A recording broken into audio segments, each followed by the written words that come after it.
Good evening, visitors. Welcome to the Australian War Memorial's Last Post ceremony. My name is Robert Adams, and joining us this afternoon from the Australian Army is Sergeant Jeanette McNeely. As always, we welcome the veterans who have served, those that are still serving, and the families that love and support them. The live stream of this ceremony is made possible by the Returned and Services League of Australia and the RSL and Services Clubs Association. We welcome members who are watching the broadcast of this ceremony across Australia.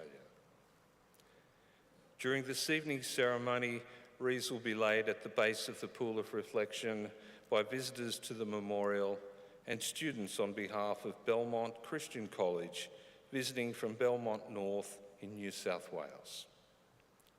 If you are able, I now invite you to please stand and join in singing the National Anthem.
Students and visitors who are able to do so, you may now please be seated.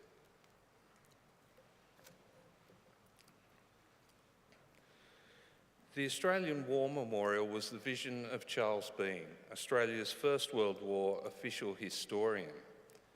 Bean landed with the Australian troops on Gallipoli and stayed with them at the front through to the end of the war. The idea of this national memorial and museum came to him at Pozières, France, in the depths of the bloody fighting of 1916. Bean's idea was that this would be a place where families and friends could mourn loved ones buried in faraway places. It would also be a place that could help all Australians understand what these men and women had endured and what they had done for us. Bean's vision, to which we remain true, is best expressed as inscribed in the entrance to the memorial's galleries. Here is their spirit, in the heart of the land they loved, and here we guard the record which they themselves made. Tonight we'll read the story behind just one of those on the Roll of Honour, which lists the names of more than 103,000 men and women who have given their lives for us in war and on operations over more than a century. But first, we present a lament, Flowers of the Forest. Wreaths or floral tributes will now be laid at the base of the pool of reflection.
Today we remember and pay tribute to Private Bevil Bernard James Glanville Edwards. Bevil Edwards was born on the 27th of September 1898 in Cottesloe, Western Australia, to Horace Edwards and Rose Kneeburn. He was one of 8 children. Bevil Edwards grew up in Cottesloe, where he attended Fremantle Boys' School and was a member of the local Boy Scout group. After leaving school, he briefly worked for his father as a printing machinist, but by 1916, Edwards was working as a stevedore at Fremantle. He joined the Australian Imperial Force on the 16th of March 1916. He gave his age as 18 years and 4 months, but he was actually 17. Both his parents signed their consent. After some months of training, he was allotted to the 14th Reinforcements to the 28th Battalion. Edwards embarked with other reinforcements from Fremantle aboard the transport Militares on the 9th of August. After reaching England, Edwards and the other reinforcements were sent to the 7th Training Battalion at Rollestone on the Salisbury Plain. Whilst in training for the Western Front, Edwards celebrated his 18th birthday. When he was given leave in October, he overstayed his pass by 3 days. After handing himself in, he was fined 10 days' pay and given 7 days' detention. Edwards proceeded to France in mid-November and was subjected to further training at Etaples. He was taken on strength of the 28th Battalion on the 4th of December and was sent to Bravo Company as a Lewis gunner. Due to his fair curly hair, he soon became known as Curly Edwards. Europe was in the grip of one of the worst winters in decades, and illnesses were rife. In mid-December, Edwards was hospitalised with bronchopneumonia.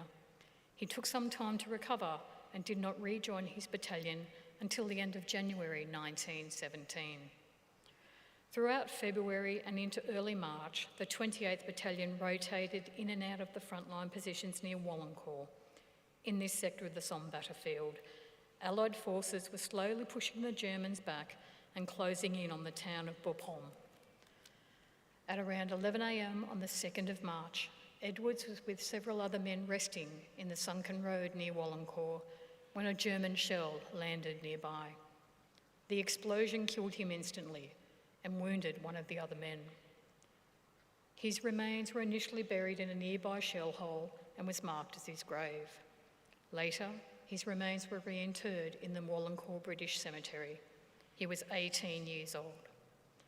The epitaph on his headstone reads, "Dear is the memory he left behind of a noble son and brother kind."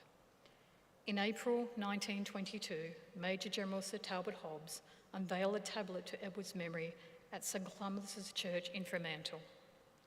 His name is listed on the Roll of Honour on my right amongst more than 62,000 Australians who died while serving in the First World War. His photograph is displayed today beside the pool of reflection.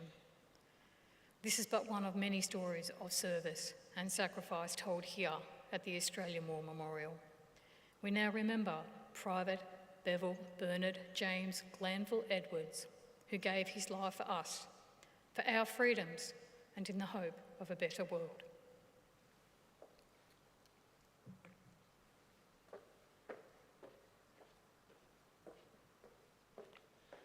Please stand for the reading of the Ode and the sounding of the last post.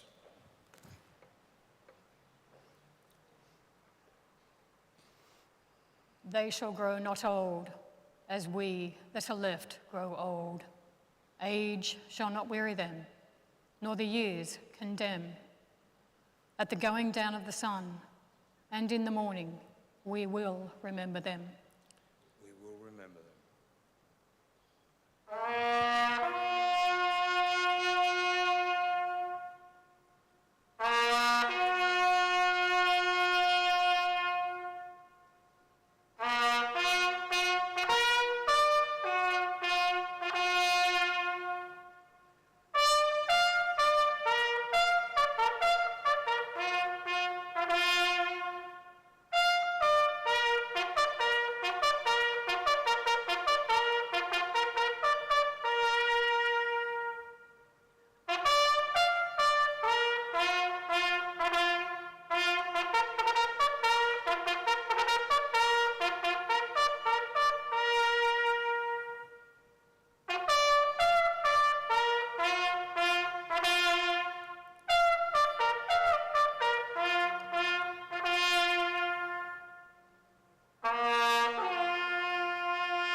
lest we forget. Lest we forget.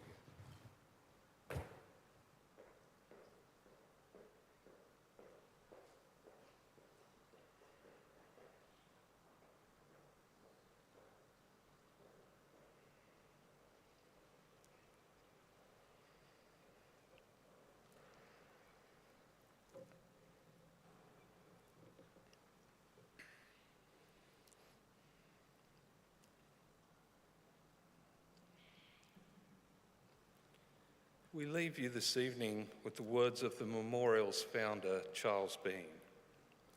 Many a man lying out there at Pozières or in the low scrub at Gallipoli with his poor, tired senses barely working through the fever of his brain has thought in his last moments, well, it's over. But in Australia, they will be proud of this. Ladies and gentlemen, girls and boys, that concludes the last post ceremony. On behalf of the director, staff and volunteers, thank you for visiting the Australian War Memorial today and for your continued support during the memorial's development project. We wish you all a very pleasant evening.